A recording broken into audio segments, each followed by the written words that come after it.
What's up, guys? Creighton here from LogicLounge.com. This is Ryse, Son of Rome. It is another Xbox One game exclusive, and I thought we'd bring you a This Is as our sort of last video to the end of the year. After this video, we'll be coming out with the top 5 videos of the year as we round out this year. So I think this is a nice video to kind of close it off, because this is probably one of the games that I most enjoyed recently on the Xbox One. Now, this is set in the world of the Roman Empire, and you yourself are a Roman soldier protecting the king. Well, you know, the Roman equivalent of king, which I can't think of right now, but you know what I mean, right? Good. Okay. So this game is set in that time period, and it has a lot of historical accuracies in the sense of how it was back then, clothing-wise, weapons-wise, how the Roman Empire worked. Definitely had a lot of that in the sense. And they bring a lot of that in with a lot of the Roman philosophy that is included in this game as well. I really did enjoy it, because it wasn't just one of these, you're just going to be killing people and following the storyline, but it brings a little bit of a sense of historical accuracies to it. And I say a little bit of historical accuracies because as we're starting off the game right now, I think we are trying to attack warlocks, I think. Yeah, we'll see. So I'm not very sure, because we don't know, but back in the Roman days, I'm not sure there were warlocks, but it's a fun game nonetheless. And that is our main character right there in Ryse, Son of Rome, who has an interesting backstory, and I'm not going to get too into it, because I think you should, have this game for yourself and, really take a in-depth look. This is just a quick This Is video. We're not going to, do too many spoilers. Our main character's right there. You can see this is, in-game rendering. It looks pretty fantastic, even on the Xbox One. It has a sense of great graphical value, and it's something that I saw throughout this is that you seamlessly move in between quick time events and the kind of cut scenes. There is no black screen load time. You kind of just swoop right into what you're doing next. And I think that makes it for a better immersive game within Ryse, that you're not having to kind of cut off, have a cut scene, cut off again, and come back into the game. No, it's one fluid movement. And I find that very nice. Another thing that I find nice is how the game tactics work with fighting. You do fight in the sense of you're basically button mashing, or that's what I was doing, mash that X button to kill off somebody. But, you also have these special moves as well, which you'll see throughout this video while I'm killing people. One of the big special moves is a big kill where it's kind of slow motion. You're kind of just going at it, and it's actually going to happen right now. It looks like you have this kind of slow motion kill that gets you more points, and these points can be used to upgrade your character. So not only are you playing through the campaign and killing people, but you're also upgrading your character as well to get better experience points, to become better at your attacks and stuff like that. So you can progress along the game in many different directions depending on where you want to take how you spend those points.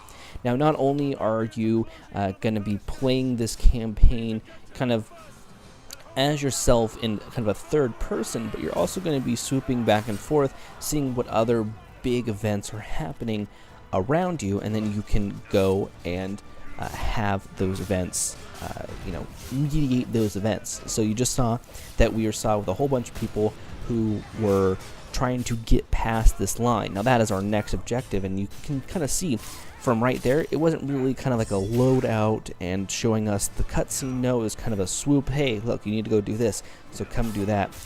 You also have combo kills as well, so you can see them racking up points there on the left-hand side 4 times.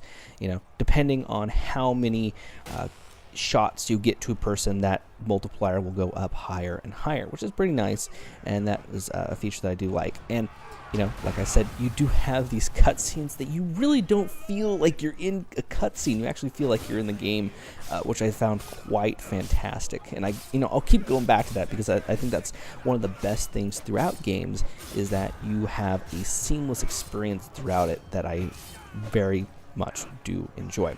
So there you guys go. We are now having to use commands for our troops as well, because we are a general in the army. So we are a general in this Roman army, meaning that we do command troops as well.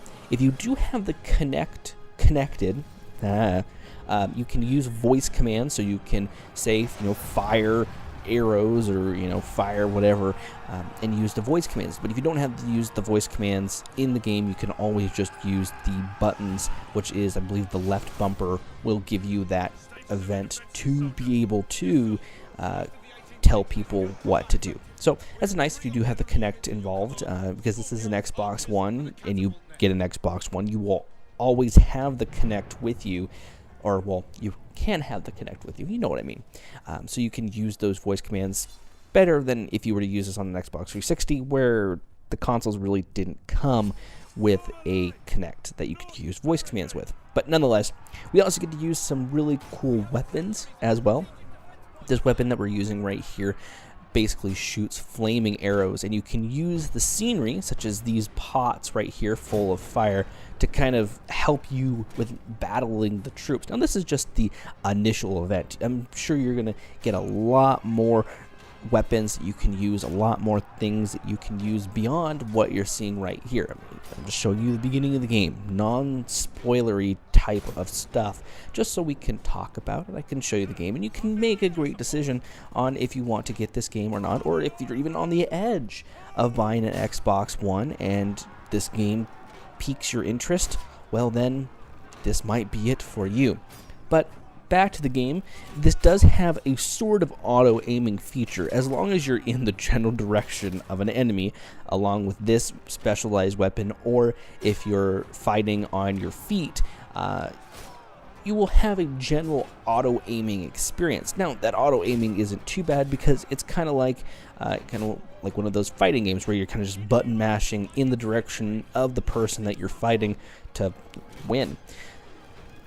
It is a nice game overall. Thus, I've played it thus far. I'm about 3 or 4 hours into the game, still going. There's a lot of chapters. I believe there's like 8 or 9 chapters of the game, which are pretty immersive, pretty intense. I mean, it is, and it feels a lot like a movie at some points, because you are listening to this commentary. You are listening to the players have a in-depth talk, and it really does add to the storyline.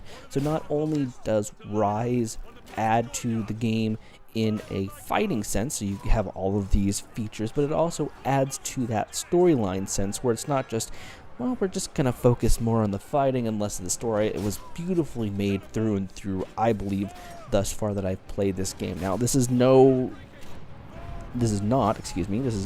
a full review, but it is a first impressions, I guess, as we're doing this. This is in Ryse, Son of Rome. And like I said, you have all of these different things. You have this seamless cut through when you're looking at what you need to do. You can see we just fell, and then we went into a cutscene, and now we're going right back into this scene as well. So that is something that I truly do like. Now we're going to try upgrading our characters here. I mean, you have different things you can pick from health to focus to game to combat. I am choosing combat because I feel like that I need to get the strongest in first. So you can use that in different ways. When you gain experience points, you can spend those experience points on the game, or actually you'll get gold, which will help you spend to level up. But if you want to not do that, there's also an in-game microtransactions where you can pay to upgrade your character. But I really don't recommend that. I really kind of think that you should really have a chance to play the game as it's supposed to be played. And that's why I heavily avoid anything microtransaction wise. Not a good thing for anybody, whether it is a big corporation, a small business, an application. I really don't like microtransactions because I think it takes away from the game. And I think I am taking away from the game by ranting about microtransactions. But back to the game. This is, we're right now trying to protect the Empire. the Emperor, excuse me, protect the Empire. Well, you are trying to protect the Empire, but you're also trying to protect the Emperor, and you're guiding him through these different levels and trying to get him to his vault, as we've seen. Now, the game is very nice, and it helps you with some of the quick time events, with the buttons, and kind of shows you different things as you move along. Because we're at the beginning of the game, it's showing us a lot of these things, and you can access any of these commands via the main menu, and it shows you how to do everything. But, you know, you're really kind of just fighting off all of these guys, no matter who they are. You want to use those quick time events, being able to block. That is one of the things that when I was first playing this game, I really didn't do, but being able to block hits and then go in for the kill is something that kind of helped my health stay alive. Now, when you're playing this game as well, you can choose if you level up quicker in a certain area. For example, as you saw me running down the stairs, I had a hit on the D-pad to the right, which, while I'm killing these people, will give me slightly more experience points over slightly more health.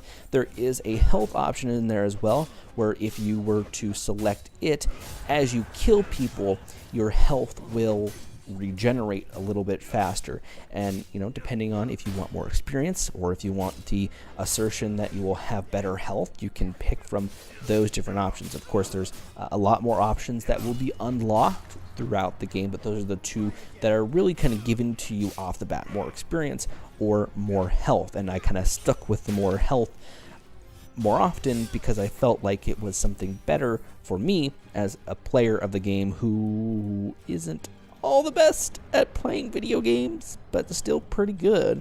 I felt like that helped me out a lot more. So you saw me switch it back there, and we're now guiding the Empire. I keep saying that, the Emperor, excuse me, to his vault. But it looks like we have our first kind of big boss, I guess, that we need to fight here. I won't call him, you know, a big boss, but I'll just call him someone of significance that you're not normally fighting on a time-to-time basis. Now, it gave us another command there: B to roll after, or to B to block, excuse me, heavy attacks. So you have kind of heavy and light attacks. Even you have heavy and light attacks as well. So you want to use those to the best of your abilities to take out people while not using all of your strength and all of your force and, you know, dying, basically. So, you know, we're taking out this guy. It might take a couple hits. You see I'm already 14, 15 hits in there, and then you get a nice quick time attack where I just took off his arm and killed him just like that. I mean, you do get different ratings for different amounts of kills that you get. So if you do, you know, just a quick kill or a long, drawn-out kill, you do level up in the sense that you're adding to your point value by being able to attack them more often. So looks like now in the game we're heading down into what's called the vaults, and in the vaults here we are going to be protecting this guy to the best of our abilities. And while it looks like we're in a cutscene, this is actually looks like it's being rendered real time as we're playing the game. So that is something I also like as well, when games actually look like they're played in the cutscenes and out of the cutscenes. That makes a difference. Like in some games, you'll have these very big, elaborate, nicely rendered out cutscenes, and then when you get back into the game, it looks kind of crappy. And that's both for PC games and Xbox and PS4 games as well. I mean, that's just how the developers decided to develop the game. Well, I like that smooth experience. You know, that's me. I like the seamless experience. I like the story, but I also like, you know, what the game has to offer as well. And I think that this game does it really, really well. So I think that's going to kind of wrap it up for This Is. I'd like to thank you guys for watching. Be sure to like, share, comment, subscribe, and we'll see you guys in our next video.